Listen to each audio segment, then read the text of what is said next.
Always need a waiver.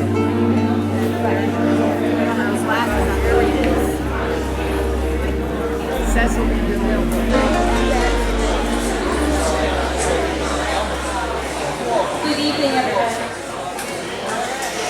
Can everybody hear me okay? Welcome everybody. Thank you all for coming tonight. It's a nice, cool, breezy evening. I would like to just do a few reminders for you. My name is Jennifer, by the way. I'm a community manager, and you have blessed me with this job for about a little bit over a year. I wish I every single day. Thank you for that. If you are recording this meeting, please let those around you know that you're doing so that they can be aware. And if you didn't know already, we are recording this meeting in the back. It's going to be available for purchase at the POA office when it's finished being downloaded.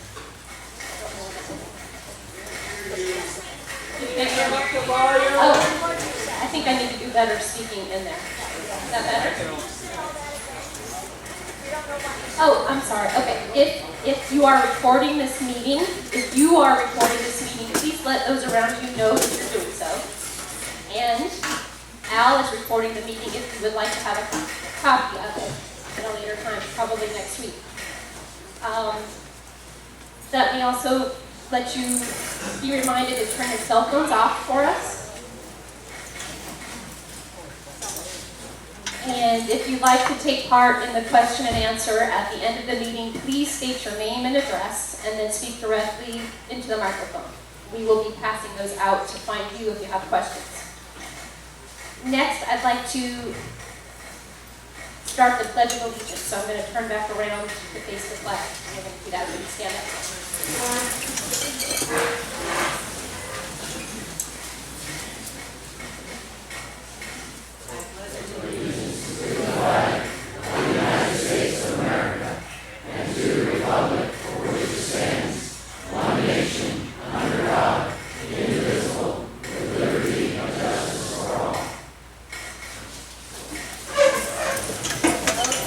Next on our list is to introduce to you the current board of directors.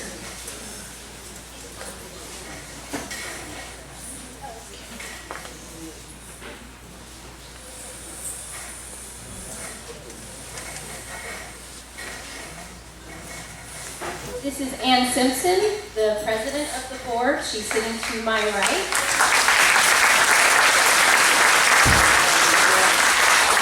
Jim Klein is sitting to my left, the vice president. Bruce Tice. Gloria Hodges. Our new secretary is Peggy Gilbert. Our treasurer, Rich Miller.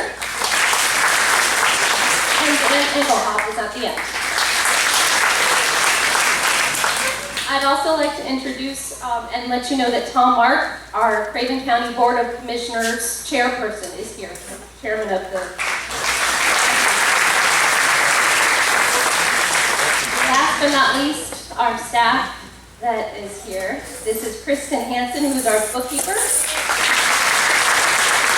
And Kate Castle, who is our local comedian and admin assistant. And this is Chip Harris, who is our regional director for Billy Casper Hall. Dan Argentieri would love to be here tonight. He has a death in his family and he's been called away, so we will miss him tonight. I think that's it. I think we're ready to start the meeting, Madam President.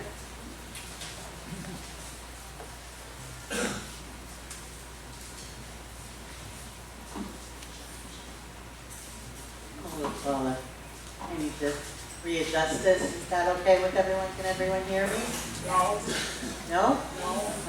Hello. I don't know how to, I don't think you can turn it any higher. You're fine. Okay. Good evening. This year has been filled with exciting new ideas, new concepts, and new plans to answer the question, what are we going to be when we grow up? Several different committees have been formed to answer these questions, and you will hear some updates this evening. I'm often asked, what does the board do anyway? The board follows the North Carolina General Statutes 47F and 55A and acts in good faith, with prudent care, with fiscal responsibility, and in the best interest of the corporation. The board coordinates with Philly Castle Golf on a regular basis to ensure that there is consistent transfer of information. From Harbor Point Golf Course and our other departments in landscaping, maintenance, and of course the POA office. In addition, there are numerous meetings to plan, implement, and review policies and procedures. There are 2,824 enumerated lots with approximately 31 miles of roads with single-family homes, condominiums, and timeshare units, a golf course, 2 marinas, and a large green space formerly known as the Shoreline Golf Course. We need to find a new name for that space, and I'm not sure how we're going to do that, but I think it's time to change that name. There are many personnel changes in the past few months, including the new community manager who you just saw, Jennifer Gadatis, a new bookkeeper, Kristen Hansen, a new administrative assistant, Kate Castle, and these changes have transformed the POA office into a welcoming, courteous, efficient place, which welcomes residents who need assistance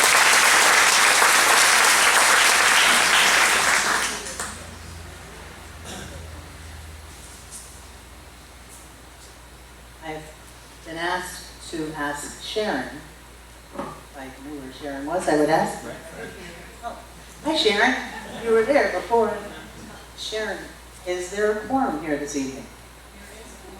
Thank you very much. Gloria never fails.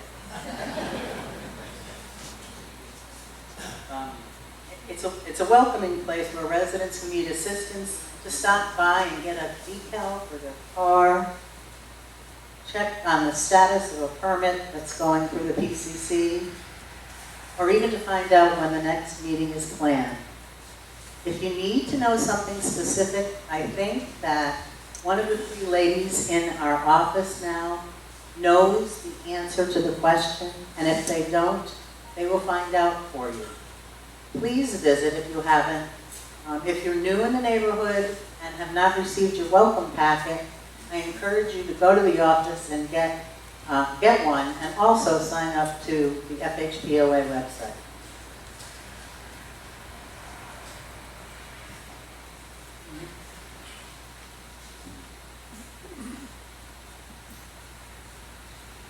That's Fairfield.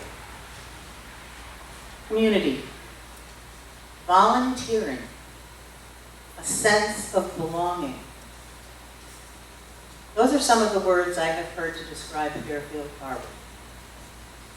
Director, Reverend Dr. William Beery, or Bill to most of us, was one of the finest examples of volunteering of his time. He served on the Strategic Studies Committee before serving on the board for 2 terms. Bill was instrumental in forming the Stormwater Committee and served as its liaison to the board. He is the liaison to the New Neighbors Welcome Committee. Bill brought his own special style to the board. He was thoughtful, and he was always made a point of inserting a preamble to all of our motions to help residents understand why the board was voting on a certain topic. And if you read the minutes, sometimes there are motions that you may not understand. When Bill is in the room, he always gives a little blurb, a little preamble to say, this is why the board is doing what it's doing, and that someone else will have to take on. Recently, He was the driving force behind researching and contracting with the newly acquired land plan. My personal take was his subtle humor, which was a welcome distraction to our sometimes, almost always, lengthy meetings. Bill was unable to attend tonight's meeting, but he may see Al's video, so let's give him a round of applause.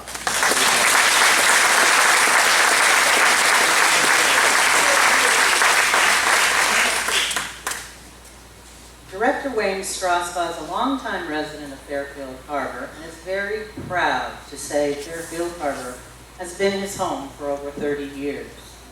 His love of this community is evident by the enthusiasm with which he approaches the projects he chooses to spearhead. He is the liaison to the Enhancement Committee, a member of the Roads and Streets Committee. He was the chairman and really thought of a plan for the cart barn renovation. He almost single-handedly has overseen the repairs currently occurring in the inner harbor. Wayne is one of the community's most seasoned historians, but Wayne will be remembered for his pictorial history of the harbor. He is an avid believer of a picture is worth 1,000 words. Wayne never disappointed. If he wanted to tell you about a sign, he had a picture. If he wanted to show you a crack in the road, he had a picture. If he wanted to show you a new light, he had a picture. And if you didn't even know what you wanted, he still had a picture. Unfortunately, Wayne was also unable to attend tonight's meeting, but let's give him applause as well.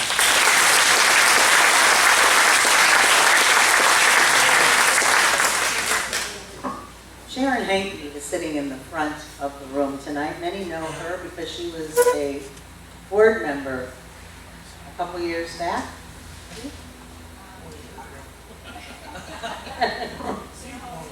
It's been a whole year ago.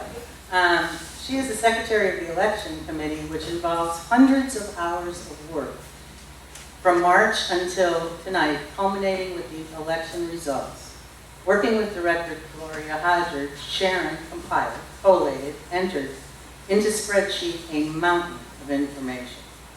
Please join me in acknowledging Sharon, Gloria, and all the office staff who participated in the election process.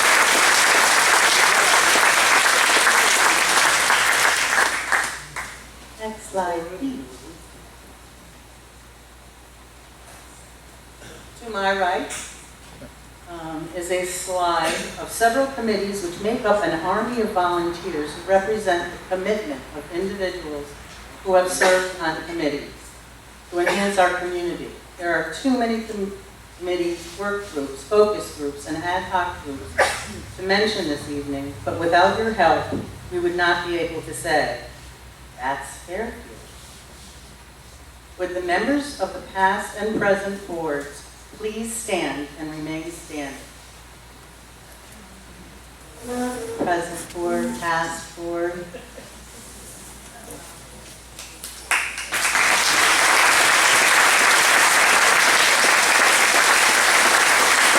Will everyone who currently serves on a committee, work group, focus group, ad hoc committee, please stand.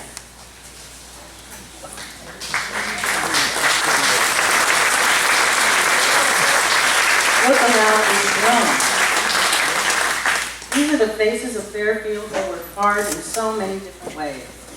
Thank you all for your dedication and commitment to making the Fairfield community what it is today and what it will be in the future. Thank you.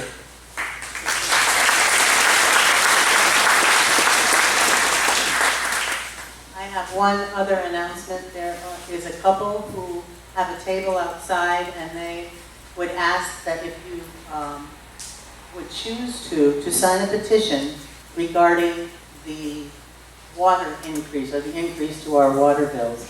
They'll be outside after the conclusion of this meeting. Thanks.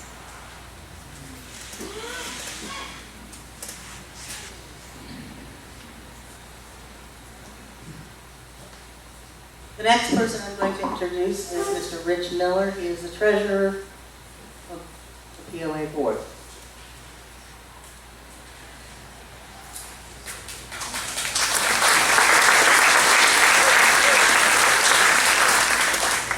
Fairfield. All right.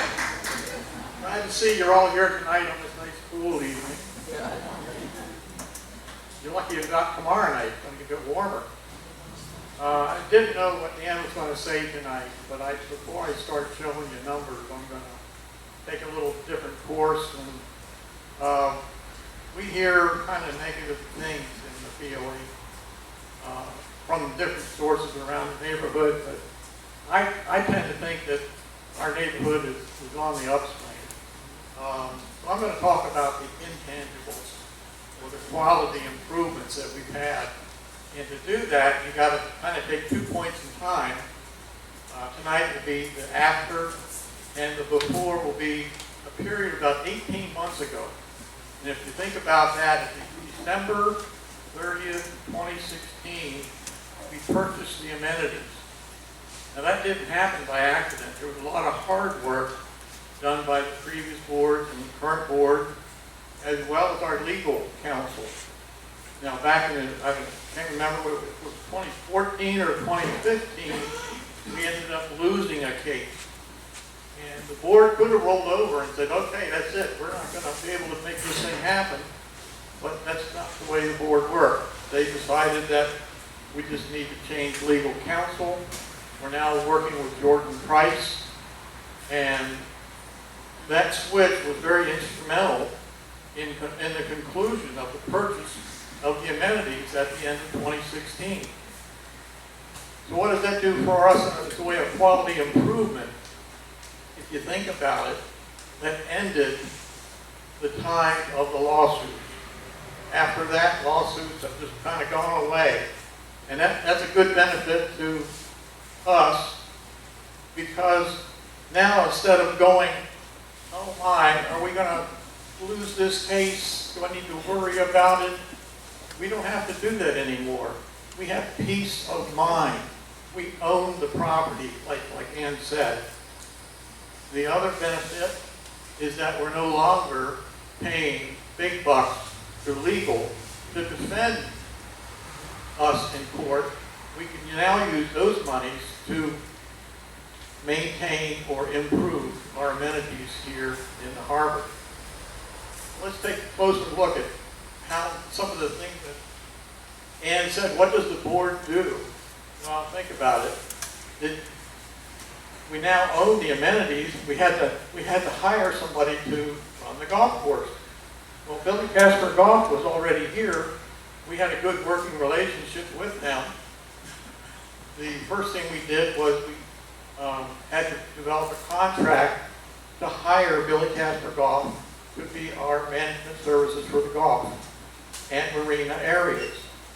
Now the contract, our guy, our board expert is sitting at the end of the table here, Mr. Dan Engelhoff.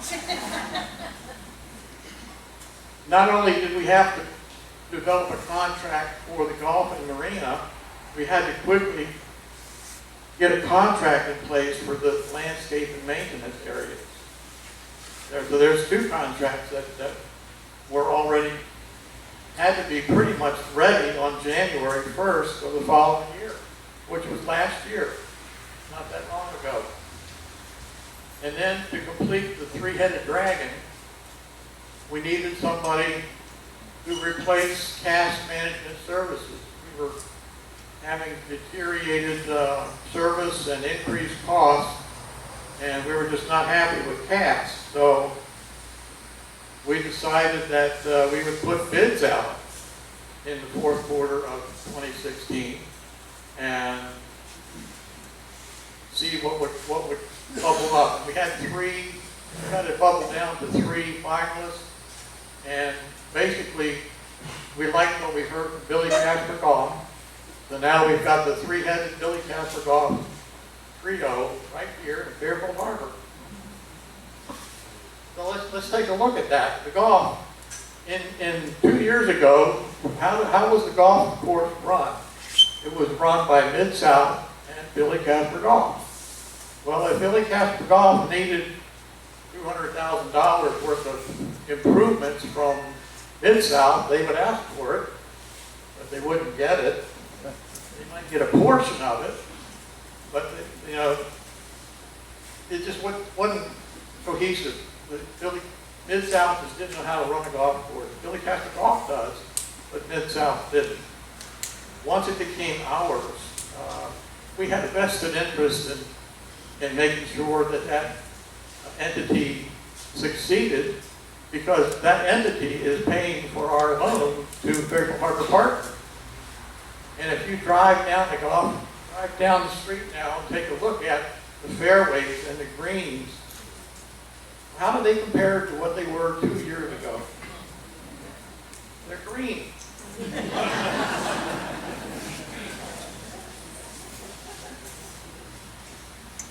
The other area that we have is landscape and maintenance. Take another kind of quality check on them. What was it like 2 years ago? We had Mid-South Golf, and we had Yardneek. Okay. Yardneek was a very expensive outfit. They did good work. They just laughed at us every time they made a deposit to the bank, I think. Their only job was to take care of Creek Road and the beds in front of the two buildings that we've got, you know, the two security buildings in front of the POA office. That was their job. Mid-South had to take care of the rest of the property. And their philosophy was, we will cut your grass twice a year, whether you need it or not. Of course, the grass was about 3 or 4 feet tall when they got around to it, and sometimes we had to take pictures and take them to the judge to get them to cut the grass. So, and now what are we doing? Billy Casper Golf Landscape is cutting it 12 to 18 times during the growing season. And there's more quality improvements that they do. Remember, we had one of the things that we told the community was, we're going to hold your rates flat for 5 years because of the purchase of the amenities. So we didn't have a lot of money to do any improvements yet. And so one of the things that the board thought they could do was a low-cost item, was to get rid of eyesores. And if you remember, we had two, on the Shoreline Greenway, we had 2 restrooms that were in deplorable shape. One of them had a tree fall through the roof. We didn't hire anybody to knock those things down. Billy Casper Landscape and Maintenance did it themselves. The only thing that we had to pay for was the removal of the debris. It doesn't stop there. Will, I think, is kind of a jack of all trades. You know, when it rains hard, you get the big puddles down by the entrance over on the shoreline side. Well, Will dug a drainage ditch on the far side that went till, I don't know, about 150 feet, 200 feet. And he did it in such a way that he would funnel the water away from where it would pool. Logical. And it works. That 4.5 inches of rain that we had the other night, came out the next morning, there's no pool of water out there at all. Quality improvement. Last but not least, we have the third head of the POA triangle here as the dragon head. Casts, in their infinite wisdom, to show you how the deterioration was going, they gave us a community manager by the name of Dan Quartermain. Do you guys remember him? Dan Quartermain, Jennifer Cadet.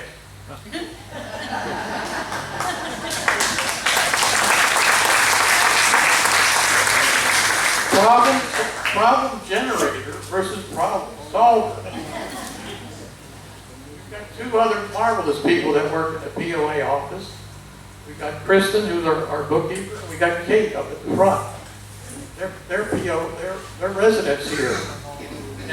And if you can't get your work done at the office, they say go to their house. What's that? No, forget that. glad to see you at the office. So we've got peace of mind, we've got elimination of eyesores, and we've got a friendly environment at the POA office. And even with the POA, it doesn't stop there. This was the first community service, other than a golf course, this is the first POA that Billy Casper Golf has taken the initiative. They wanted to expand their market. And to do that, they wanted to make sure that they would succeed. And we generate a mountain of data every month from all the transactions, the purchasing, and the fixed assets, everything. And Billy Casper Golf, they didn't lose a beat. They picked it up, and we have a CPA, that accountant that interfaces with me, and she's out in California right now. She's in Hawaii because she just got married. Yay. But I want to tell you, the quality of service that they are providing is phenomenal, and I'm very happy that the three-headed dragon has been a success.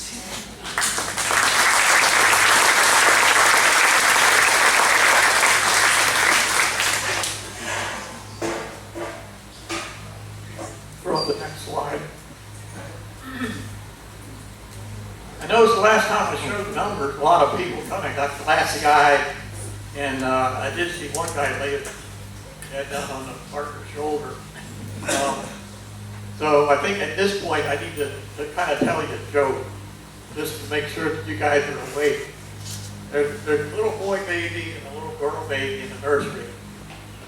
And the little girl baby says, "Goo goo gaga goo, huh?" And that's baby speak. And I'm not very good at baby speak anymore, so for you, benefit of you tonight, I will do a translation. And what the girl baby had asked the boy baby was, "Are you a girl baby or a boy baby?"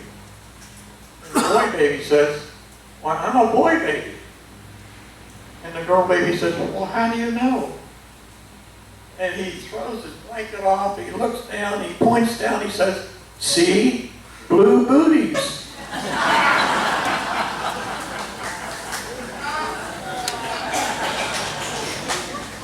I wasn't going for the punchline, I was going for the thinking. I know you all were thinking something else.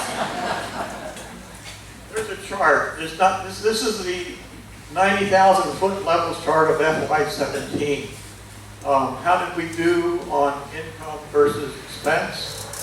For those of you who can't read it, you need binoculars over here. I'm going to make this brief. And it's no bad news, folks, it's all good. From a POA dues standpoint, we collected 98.1% of the gross dues.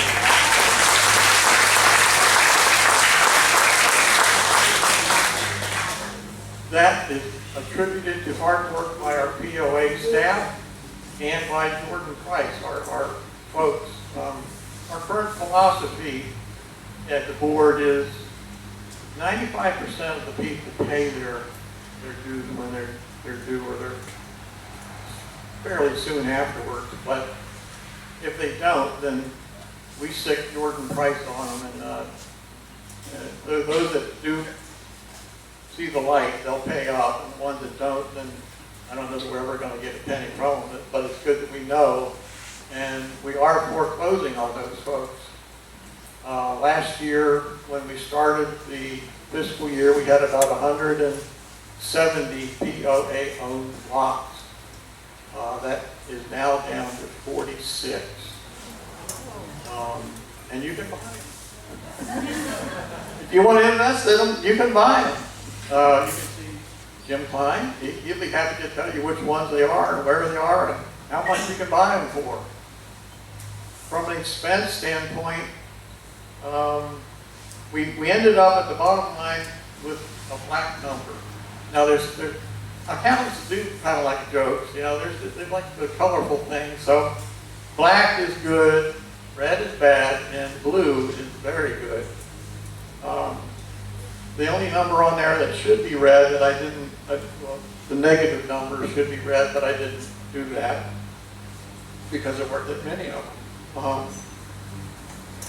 Bottom line, we ended the year with almost $174,000 to the good in the black.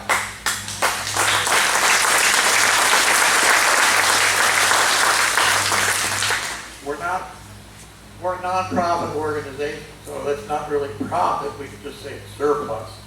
And what happens is that money gets transferred over to the balance sheet under stockholders' equity called a line item called retained earnings. Just to show you how accountants think, I kind of looked at the balance of what was in the retained earnings and divided it by, I took that number, divided it by about 50 years of existence for POA, and on average it's $60,000. So we almost tripled that this year. So, however, another quality improvement that I got to say that came through from Billy Casper Golf Finance, our accountant out in California found when they were working on the 6-month audit with Oliver Ernie, who's happens to be our annual CPA outfit here in North Carolina that does our audits of our books, they found that there was a metric that was out of balance. And we got a bluebird. Remember I said blue was very good. And we got almost a $250,000 bluebird because of that. And that even carried over into the following year's budget where we didn't have to budget for a particular line item. If anybody has any questions on the data that you want to talk to me about, I'll feel glad to talk to you. But I think FY17 was a banner year for us. It was the first year that we had everything kind of tied together, and I think we did a pretty good job of getting to the end of the line. The other comment I will make is in FY17, we started the year with $400,000 of debt in the line of credit. We ended the year with nothing in it.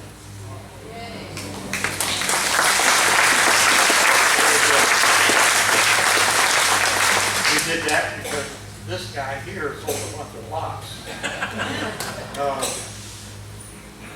The long-term debt, and remember I said we hear stories about the negative press or whatever. Billy Casper Golf is responsible for turning over their golf receipts for us to be able to pay our long-term debt. Now, once a quarter, we have to make about somewhere between $91,000 and $92,000 payment on the loan that Fairfield Harbour Partners was so generous to finance the purchase with. The next payment is due Friday. I'm going to be going there Friday to make the next payment. But never, ever has there been a time when we were short of funds to pay the loan.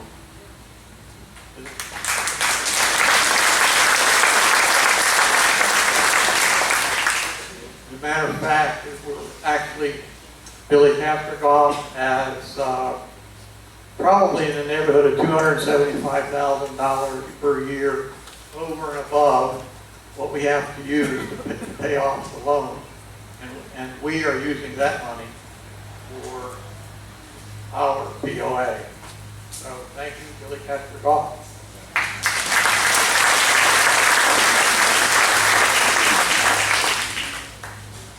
Next chart.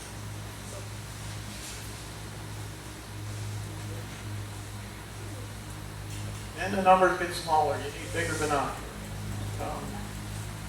This is FY18. It's a different format, which is why I couldn't put it on the same chart with the FY17 data.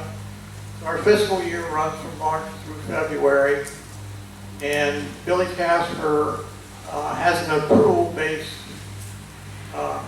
system, and that's where we ended up. When we started the year, our first year with CAS was under a cash-based system. And therefore the accounting was a little different. So I don't need to, the budget is out on the POA website if you want to go out and look at it and get educated. There's lots and lots of numbers, probably about 9 pages on the budget. I'm not going to spend a lot of time going through it. Bottom line is net income here is 0. That's what you're supposed to plan for. We have about $3.3 million in the budget, and we're going to have $3.3 million of expense. Bottom line, it's going to be 0. Let's hope we can have another year that was as good as last year. And with that, I think I'm done, unless anybody has any questions.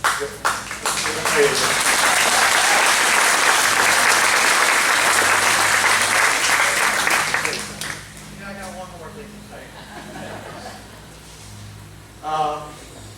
I started this job in County on the Fairway, riding a bike in the summer of 2016.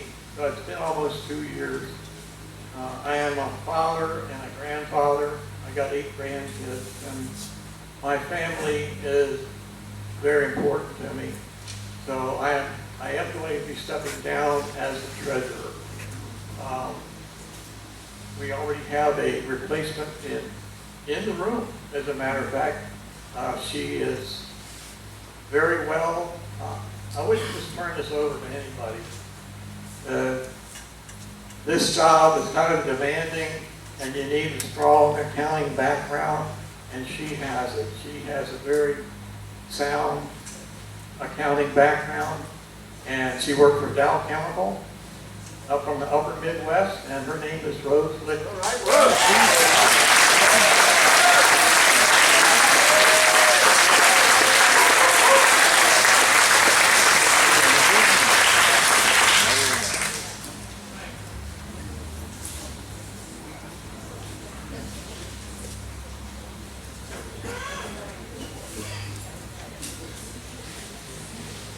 And we're all going to miss it. It's a hard act to follow, and but I did want to talk a couple minutes about the land use planning update, give you folks an update on where we are. Ann alluded to it a little bit. We looked at over 30 companies. They were sent RFPs, requests for proposal, telling them what we thought we wanted to do and what we expected from them. We received 6 proposals. And of that number, a number of them came to visit the community. We also asked for best and final offers from the 2 that we thought were standouts, one from Kinston, and we ultimately awarded the contract to KCI Associates of Raleigh, North Carolina. We signed that contract on May 9th, which will start about a 24-week process. We were impressed with their proposal and their presentation to us, because they talked about, first and foremost, the kind of the Hippocratic oath, do no harm, don't degrade the value of property, try to increase the value of property. The number 2 was they talked about development of some sort of economic engine for Fairfield, which, as we know, when we want something, we have to pay for it. So we were intrigued by that insightful approach. And they talked a great deal about reimagining. I know we've talked about reinventing Fairfield. This is more of a reimagining of Fairfield. So we'll have to see what develops out of that process. But as you can see on this slide, their experience ranged from the Northeast, and I only put up a few of their qualifications, or their quals, they call it in the proposal business, but from Florida to the Northeast to Albemarle Plantation, Colonial Heritage, some of these places you'll hopefully recognize. But it's a very robust architecture and engineering firm, and we're happy to have them with us. We had an on-site review, loaned them a couple of golf carts and a bunch of maps. This was the 2nd or 3rd time they'd been here. during the proposal process, and gave them a couple of golf carts and said, okay, take off. We've also kept them apprised of things like the multifunctional facility working group and what they're looking at, the boat ramp interest groups, and so that, and of course they got all the data from the Vision 385, the results of the Vision 385. So we didn't want them coming back to us and saying, and us having to say, hey, we've already thought of all that stuff. So it is truly a partnership between the community and this land use planner. Again, that on-site review was the 29th and 30th of May. We will be receiving, the board will be receiving what they call the preliminary conceptual master plan scheduled for mid-July of this year. So we'll have a chance to take a look at that, validate whether it makes the direction they're going makes sense or not, and then they will come up with further recommendations. But again, it's a 24-week process, and we're looking forward to the results with great anticipation. So, thank you.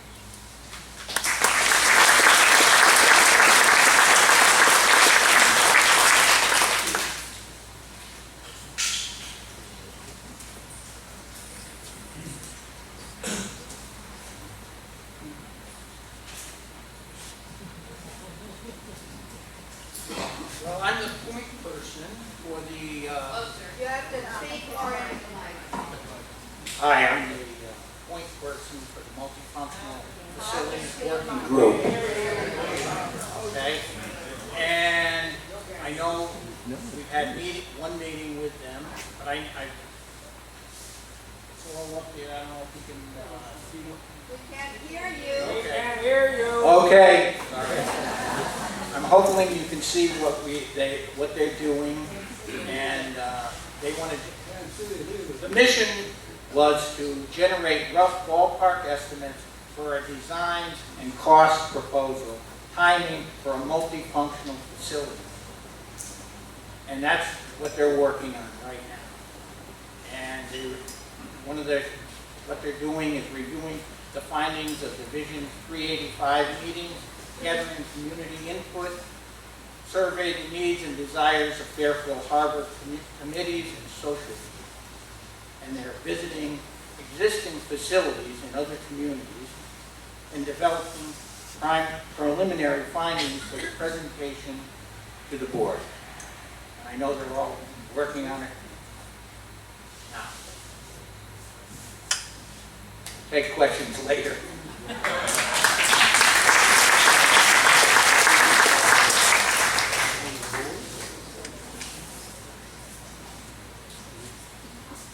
Short, so I'll bring it down. If you're here, just let me know. We're good? All right. I'm here to represent Wayne Strasbaugh, who unfortunately is out learning how to drive monster trucks right now. So Mr. Adrenaline had a lot of responsibilities this year, and he, as Ann said, spearheaded the repairs to the inner harbor bulkheads, and that's what I'm going to talk about tonight. As Rich said, on the last day of 2016, the POA acquired a tract of open green space known as the 385, which included all the bulkheads along the inner harbor, shoreline, and birdland marinas. This is a picture of the bulkhead, about 900 Pelican moving down to Gondolier, and it gives you an idea of just that little sliver of the green space that we acquired. And if we go to the next slide, we'll see the bulkheads going up to the shoreline marina, again, from 900 Pelican on up. We acquired those bulkheads, and we knew that they had a lot of problems. They bowed, they're bent, they separated, and they're dilapidated. And we knew these problems needed to be addressed. And we knew if we ate this elephant one bite at a time, or for you seafaring folks at Kraken, one bite at a time, we knew we'd be successful in restoring the harbor. So, on behalf of the POA, Director Strasbaugh submitted RFPs to local marine contractors and ultimately settled on 2 firms to begin making repairs to the bulkheads and a 3rd company to provide repairs to the washed out culvert. The first repairs were made to the Birdland Marina. On the left, you'll see the Birdland Marina before, with the seawall actually pitching towards the water. On the right, you'll see the amount of work that was required to begin to pull those seawalls back in. And the next slide will show that wall pulled back in, straightened, capped, all the way around the Birdland Marina, all three sides. And that'll be there for quite a few years to come for the enjoyment of the community and the sailors who set their boats down at that marina. Presently, half of the bulkhead repairs have been completed. 2 outlet culverts have been repaired, and the remaining 2018 repairs are currently under contract. For $85,000, all leaning bulkheads, except those at the Shoreline Marina, will have been repaired by the end of this year.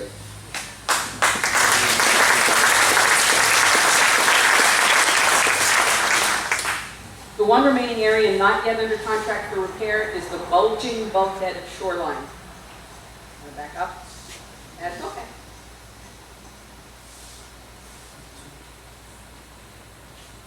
The reason is the Shoreline Marina has older vinyl bulkheads, and accordingly repairs cannot be performed, and replacement will be the option for approximately another $45,000. The issue is that work will be considered in 2019 or 2020, so that's going to be in the out years. The Harborside Boat Ramp bulkhead. Those of you who have small boats and use that area know that that bulkhead has been kind of falling into the water over time and just rotting away. And that boat ramp, that bulkhead is going to be replaced and extended across the property to prevent any further erosion and continued loss of soil at the fishing pier entrance and the parking area. Financing for the project will come from reserve funds that are dedicated to that amenity, and the cost is estimated to be $13,000. Recently, from having a blowback tide, we identified that a culvert washout had created a shoal near Felucca Port along the inner harbor. And the POA is joining with a property owner-led dredging initiative, which some of you may be a part of. And we're going to have that shoal taken care of, and the cost to the POA for that one location will be $2,500. And the POA is also going to accept some spoils from the dredging project to offset some of the haul-off fees. Maintenance. As with all things, just take a look around, and maintenance is the key to the longevity of any asset. It's expected that 580 tie rods will be inspected and replaced over the next 5 to 8 years at a cost of approximately $22,000 per year to the entire seawall throughout the harbor. As well as every year, the tie rod nuts and washers will be replaced as needed at a cost of about $5,000 per year. I think that everybody knows now that Wayne Strassbell was the person who spearheaded this and basically worked with the engineers. And if you see him in the harbor, which I'm sure you will, just take a moment to thank him for a year's worth of hard work to bring those bulkheads back up into shape. Thank you.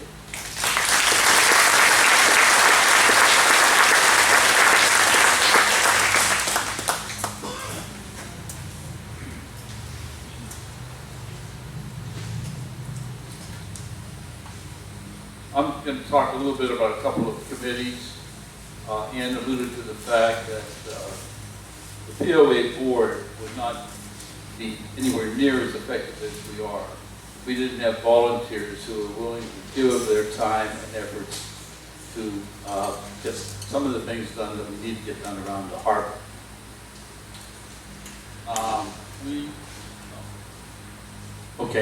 The first committee we're talking about is the Property Evaluation Committee.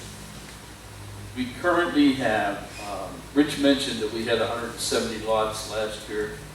We've managed to sell quite a number of those.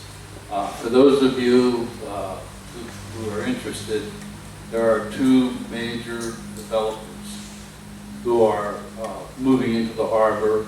They have purchased a number of lots.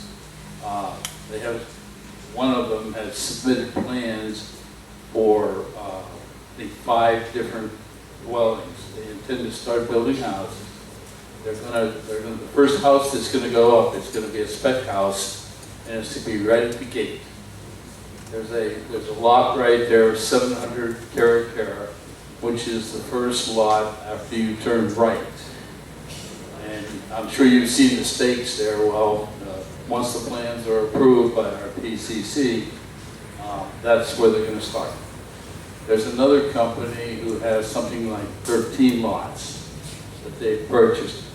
One of the things we did was, with the 150 lots, we needed to sell them. Our whole idea was we needed to get the dues. I mean, that was the real reason for trying to get to sell them. At the same time, because of the way the economy was, there wasn't a lot of money you could get for a lot. We tried selling them at $7,500. We had no takers.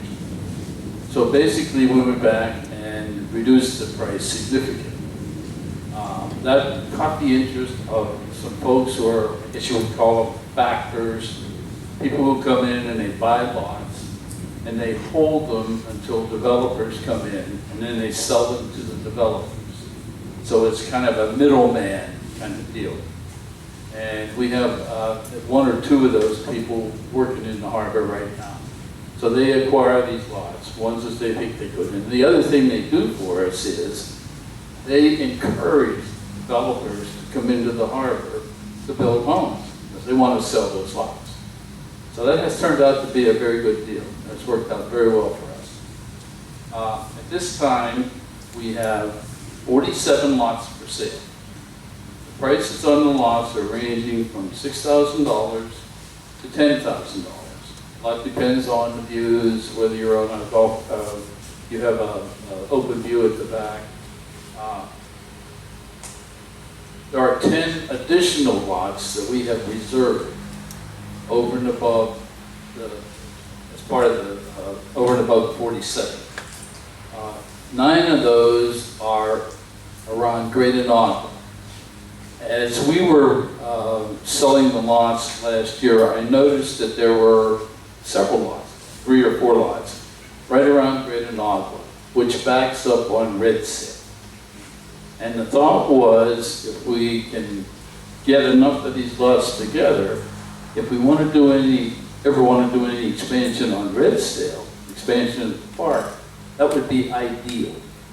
And there's not a lot of interest in Great Inaugural in terms of people building houses anyway, but so we're holding on to those for a while. If it turns out that we're not going to do it, then we'll sell it.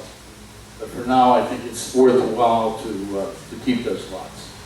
The other lot we're holding is one lot which is right next door to the cart barn.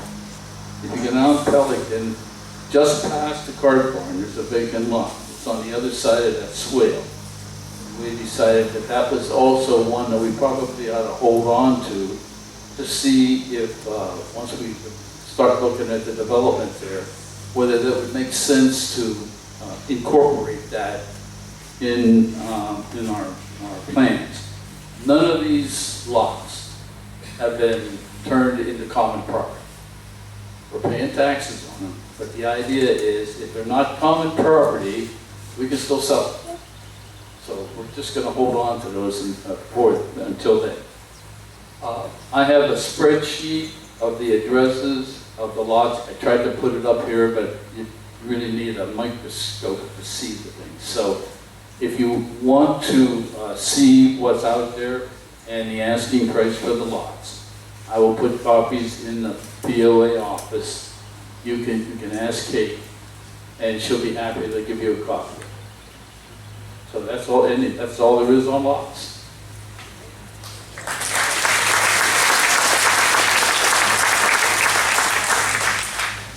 The other committee I want to talk about is called the Covenants Enforcement Committee. This is a new committee. It was just formed this year. We recognized as time went on, particularly with the office, that in order to attract new residents into the harbor, we kind of needed to clean our act up a little bit. There are many people, there are some people who are less than, how can I say it, less than able, I guess, to maintain their property the way they should. There are issues with grass, there are issues with garbage cans, there are issues with trailers, there are issues with boats. So we formed this committee, and to my surprise, well, there was a good bit of interest in it.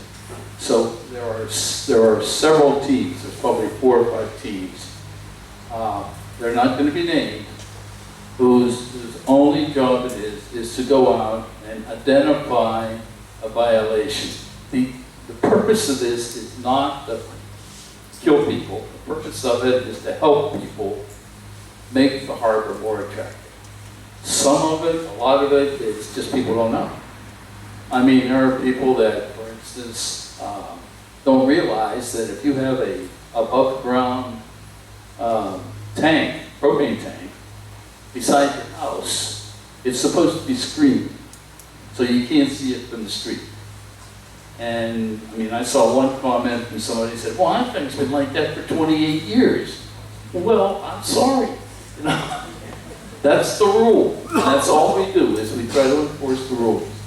So if you see these folks, you might thank them for doing a really thankless job, because that's tough. Nobody on the committee is allowed to go into their own neighborhood. They have to go into somebody else's neighborhood. So at least we give them that. The other thing that the committee does is they do not, they're told not to interface with people. If somebody comes out yelling and screaming, they're to tell them to talk to the office. We've loaded all this on Jennifer. So if somebody's really ticked off, they can talk to her. She'll smile and make it all better. Thank you.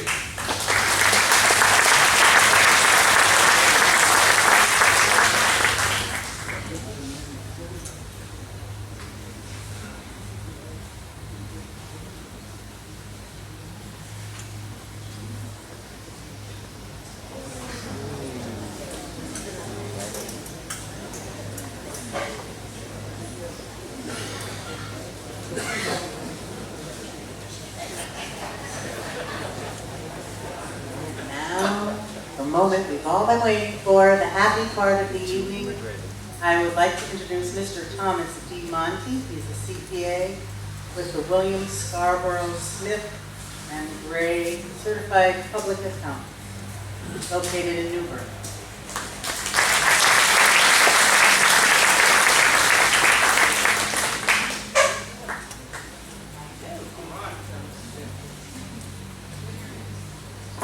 The election results are as follows. Ken Caviston, 375. Brian Griffin, 95. Mitch Mininger, 517. Cindy Pellegrini, 478. Mitch Miller and Cindy Pellegrini are our new, Mitch Mininger, or Mitch Miller.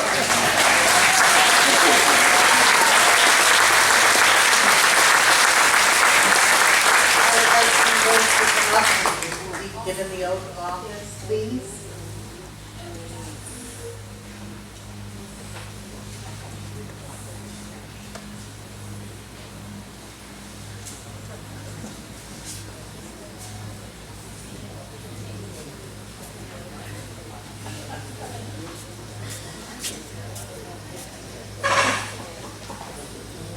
I, Sydney Pellegrini, solemnly agree to abide by the Declaration of Restriction and by the bylaws of Fairfield Harbour, and to abide by the restrictions that apply to the POA Board of Directors. I further agree to exercise my obligation and fiduciary responsibility.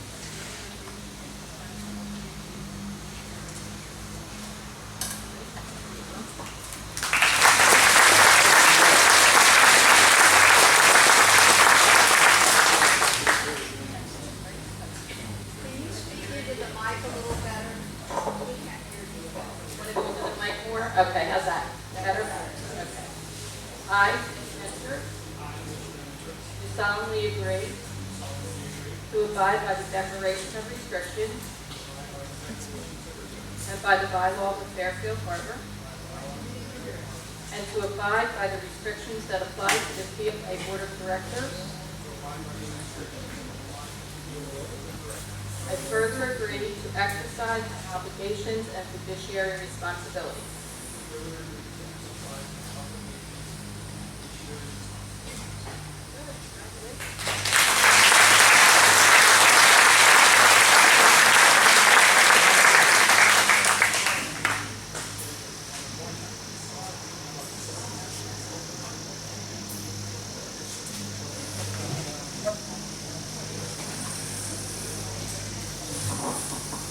This concludes the business portion of the meeting, and now I will be open for questions.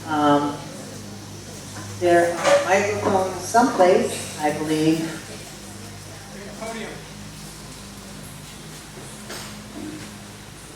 There's two.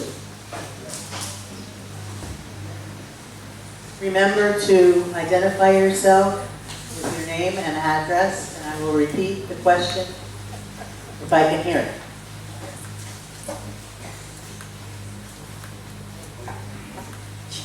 Thank you.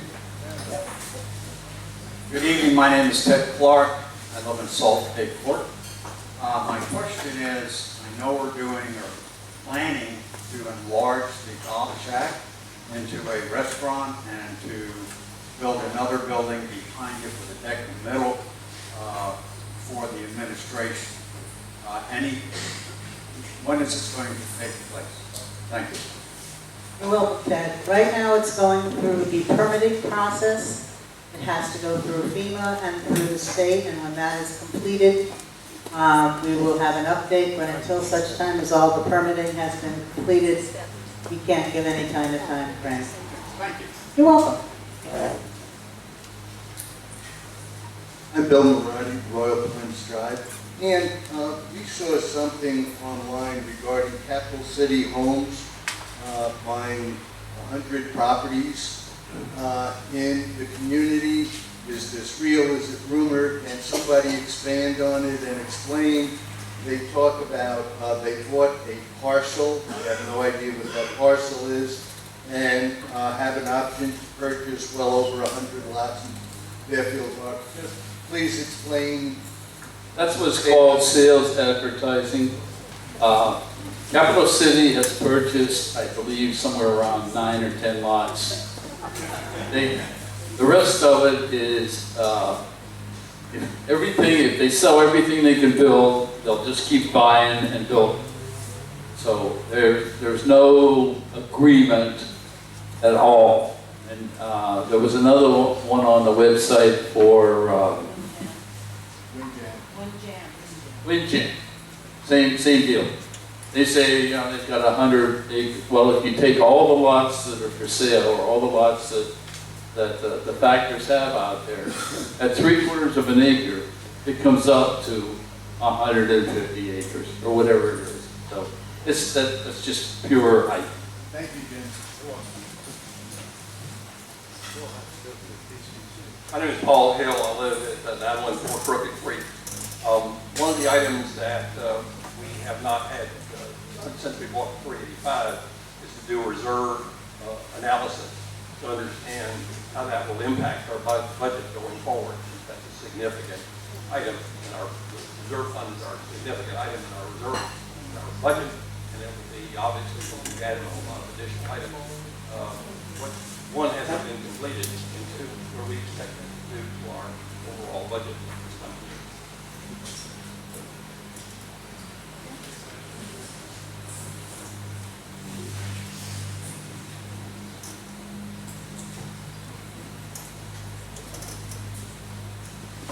Good question, Paul.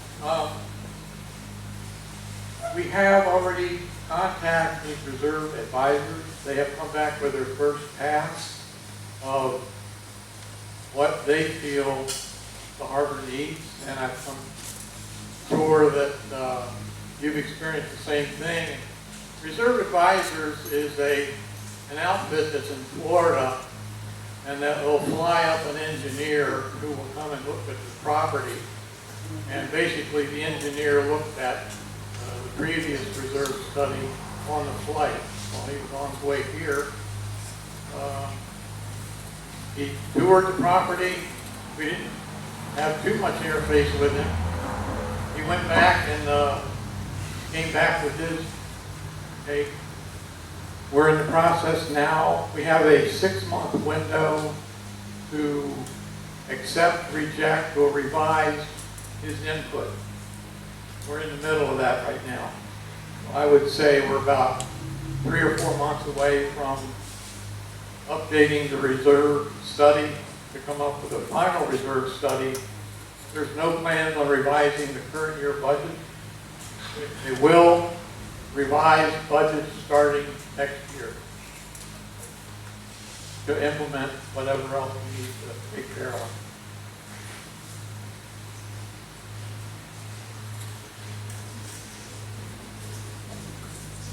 Am I it?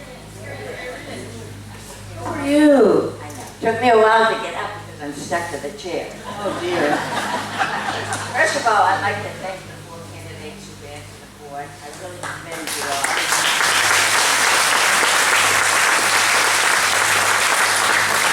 And congratulations to the 2 new board members.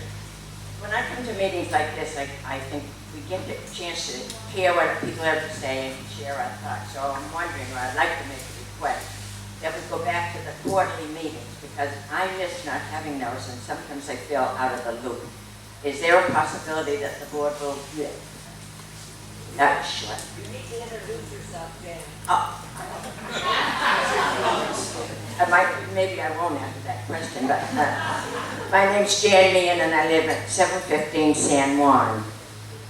Jan, we instituted a new policy sometime in the winter, last fall, winter, somewhere in there, where the board decided that the second board meeting each month was going to be open to anyone who wanted to come in and listen to what the board had to say, which would help anybody who is interested come and listen to what we say on a regular basis.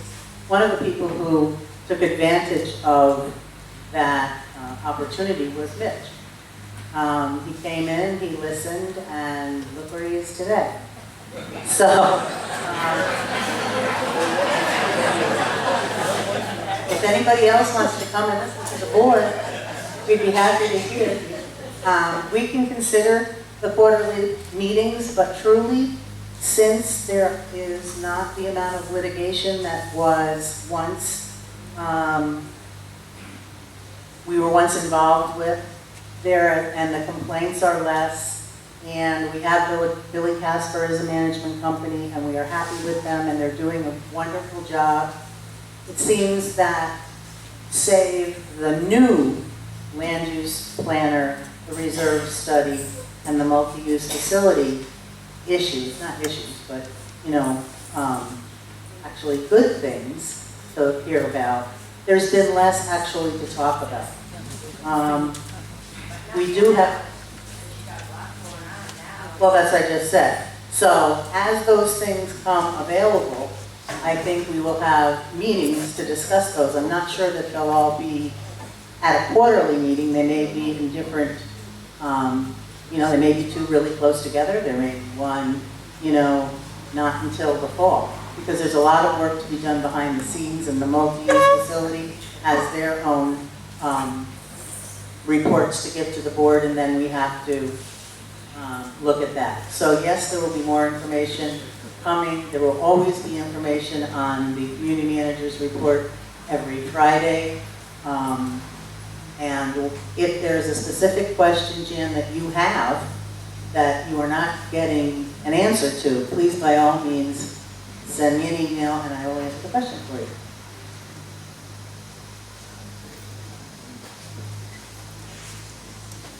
Does anybody else have more questions? Anybody?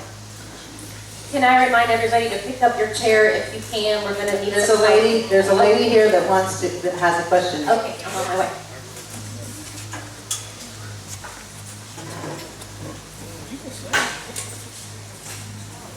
I'm Nancy Robinson at 2128 Royal Pines Drive. I would just like to say for Dan's part that I would very much like a quarterly meeting myself, because if we come to that meeting you mentioned, I'm assuming we're only hearing what's going on at that one meeting. I think it's nice to have a quarterly meeting that we review what's been happening for a quarter. Well, it may be, like I said, you may have quarterly meetings, but not, first quarter, second quarter, third quarter, fourth quarter. It may not work out that way because I suspect that once this land use planner divulges his results and findings, there may be several meetings coming one right on top of another, which may preclude the board from having meetings for maybe a little bit longer. I don't know, I cannot promise that it's going to be every quarter. That's all I'm saying. Thank you. You're welcome. Tim Lobson? I even get introduced by someone? Buckle Reef. Tim Lobson, 5020 Buckle Reef. Jim, when you're talking about the DOR enforcement and beginning that process and trying to become more rigorous, which I think is the right thing to do because, for one thing, you don't have the same restrictions in every part of the community. That's a problem that's been with us for quite some time because a number of sections of the community haven't adopted the First Amendment and made the changes that Shoreline did about, 2005, I think.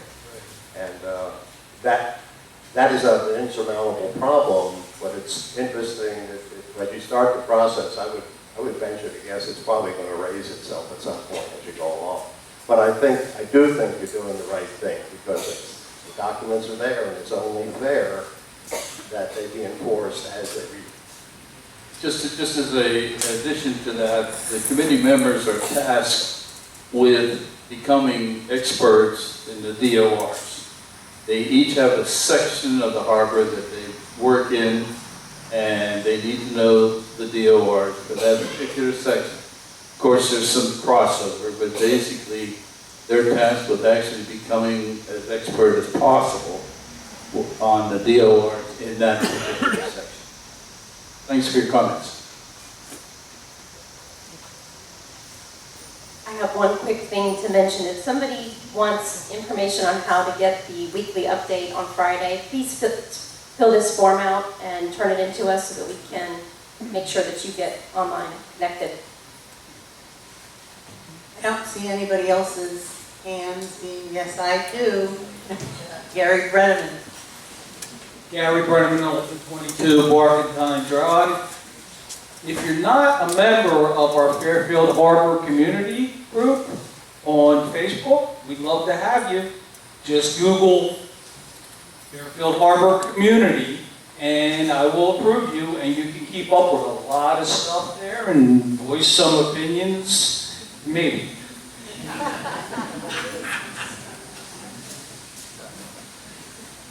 Some of the websites and groups recently have become quite colorful, and it might be a nice thing to do to be a little more civil to one another, and that the administrators make sure that if that is happening, you won't be happening. So be kind to one another. We're all in this together. We're trying to help make this a better Fairfield. So please don't be mean. It's not necessary. Be nice or be gone. I'm quick. Cindy's comment was that you have to realize that people from other communities are listening and watching the comments that are made here on our site, so that is resonating through to who knows who. And yeah, they can see it, they just can't answer them, you know, so people can see it, and we don't want to air our dirty laundry. Can I build on what you just said, Ann? Sure. If you were here, and a lot of you have been here forever, some of you, I believe. Al Ashiar, I live on Murfield Place. If you were here during the situations with Mid-South, you know there was a lot of negative comment out there on the internet. And it was known, if you typed in Fairfield Harbour back in 2010, 2011, first hit was a negative comment. You don't want to retire there. This is not the place you want to move. So I think what Gary's doing, what we all can do to promote the community in a positive way, through volunteering, just talking about the beautiful people that live here, the fact that we can take care of our community, the fact that we're going to move forward and look to build a community center, or not a community center, a multifunctional center where we can meet at. I think we have to embrace those things to move this community forward, to put behind things that happen with Mid-South and look to the future, because the future is what we need in Fairfield Harbour. We cannot change what happened, but we can build the future. Thank you.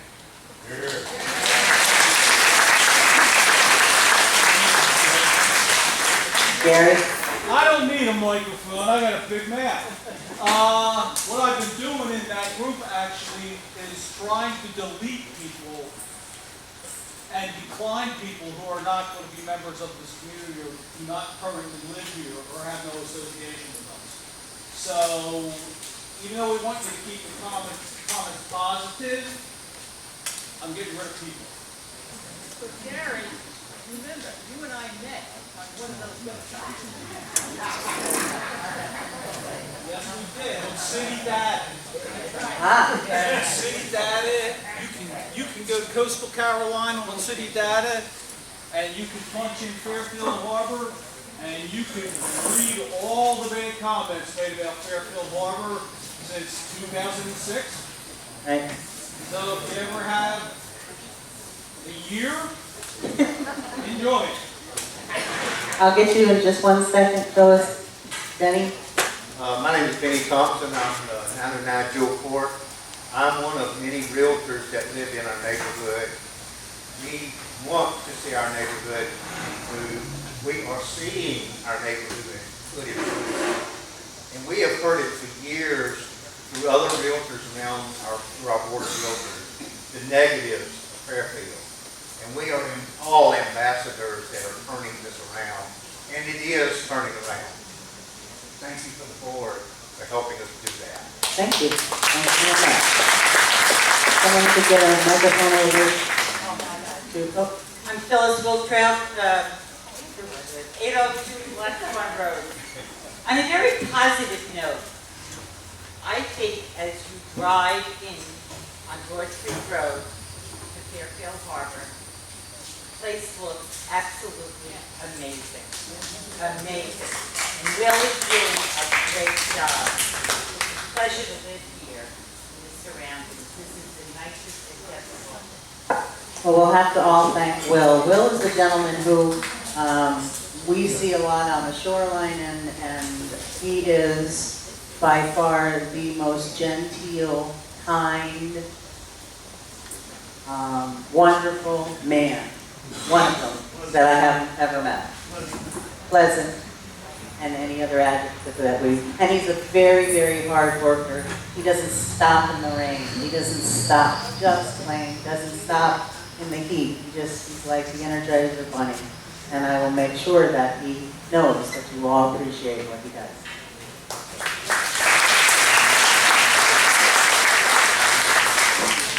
If there are no further questions, I would like to thank Ken Galveston, Brian Griffith, and also the two new board members, Cindy Pellegrini and Mitch Imminger, for all their hard work. It's not an easy job. I'm glad that everybody used their right to join in the election process, and I hope that next time more people will consider helping the board, maybe be on the board, or at least be on some committees. We're really at a turning point with some of the committees, and we need to fill some positions which are in the So if you would be so kind as to pick up your chairs and I back in the room. Go this way out that door around